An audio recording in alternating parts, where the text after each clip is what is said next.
د کوټې د ایالتي اسمبلۍ مخته د کامپالو ګوندونو له لوري د دوکې د پیښې پر ضد کوم چې خوارګښ ووژل شول احتجاج وکړ او له دې سره سم احتجاج کوونکو ګوندونو د خیبر پښتونخوا عامې جرګې سره د یاد احتجاج له لارې پیوستون هم اعلان کړ او جرګې غوښتنې یې بدرګه کړې. د پښتون ژغورنې غورځنګ مرکزي غړی زبیر شاه وایي د خیبر جرګه د پښتانه قام ترجمانه جرګه ده، خو حکومت له لوري د دوی په مخ کې خنډونه جوړ کړل او په دوی یې بندیز ولګاوه. دا هم د هغه پاروندیو مظاهرو تسلسل دی. په هغه تسلسل کې دا مظاهرې روانې دي چې په دې ملک کې له پښتنو سره کم زیاتوب روان دي، کم ناروا عملیات روان دي، د هغو خلاف دی هر ځای چې کوم مزاحمت شوی دا د هغه برخه ده او دا احتجاجونه دا به مخ په لاره روان دي.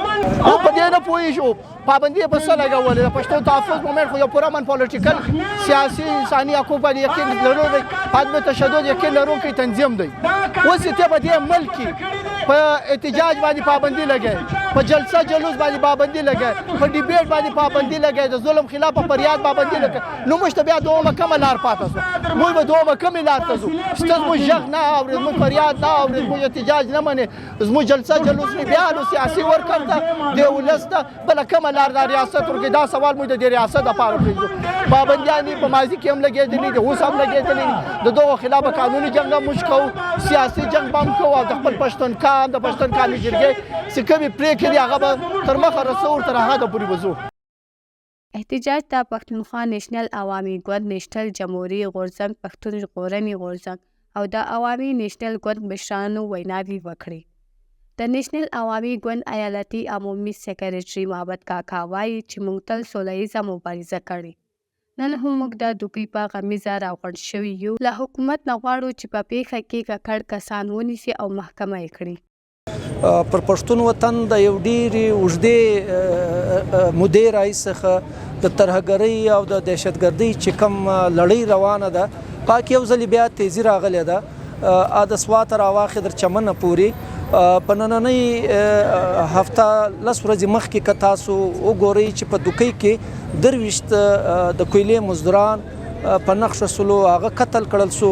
د هغه رنګه په خیبر جرګه باندې برید وسو، یا په ژوب شیراني کې چې دا مال د انتها پسندۍ د دهشتګردۍ کومې ځالې جوړیږي روان دي عملیات، یا د چمن پر لټ چې د تیر یو کال څخه الته په لکونو خاندانونو چې د هغو په زرګونو وګړي روزانه راځي او دلته خپل احتجاج کوي. دا د دغه مطالباتو او د دغه مسایلو د حل دپاره راوتي دي. کومه حده چې د پښتون وطن مسله ده، هلته چې د ترهګرۍ کومه لړۍ ده دا ډېر اوږد بیکګراونډ لري، شاید ستا وخت موږ ته اجازت را نه کړي، خو زه به مختصرا دومره ووایم چې په پښتون وطن کې میشته هغه وسایل دي چې هغه د پښتنو د غاړې تو ګرځېدلي دي. احتجاج کوونکو سره د ایالتي چارواکو د ایالتي اسمبلۍ غړي سلیم کوسا په مشرۍ کې ولیدل او حکومت ورسره ومنل چې دوی د احتجاج کوونکو غوښتنې باندې ایالتي اسمبلۍ کې خبرې کوي او د شته ستونزو حل لاره به موندي.